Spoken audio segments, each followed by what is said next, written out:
Good evening from London. The FTSE 100 index has weakened by 19.83 points, with Shell and BP among the stocks under pressure after the price of Brent crude fell towards $95 a barrel. The FTSE 250 index continued its recent poor performance by falling 73.42 points, led by declines of 5% for Aston Martin Lagonda and 4% for shopping centre owner Hammerson.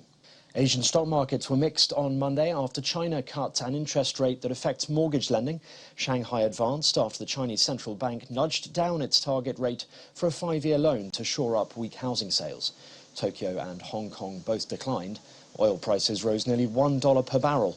Investors are watching the annual Fed meeting in Wyoming for rates guidance after minutes last week from the US Central Bank's July board meeting affirmed plans for more increases despite signs of weaker economic activity.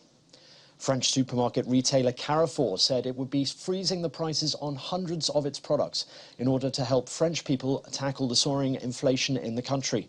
Carrefour's move follows that of other leading French companies, which have also taken steps to help the country's consumers deal with the record inflation following pressure from President Emmanuel Macron's government.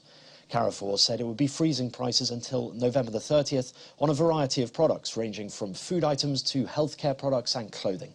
Data published earlier this month showed that French inflation stood at a record level of 6.8% in July. And Cineworld has confirmed it is considering filing for bankruptcy in the US as the cinema chain continues to struggle with $5 billion worth of debt.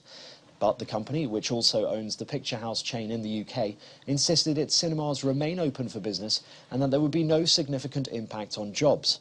Cineworld employs more than 28,000 people globally. The cinema company had hoped blockbusters such as the latest Bond film, Top Gun Maverick and Thor Love and Thunder would draw audiences back in after lockdown restrictions had eased. But it recently said post-COVID customer levels were still lower than expected and blamed limited film releases. In total, box office takings this year are down a third compared with the same period in 2019 before the pandemic struck. And those are your main stories from London at close of business.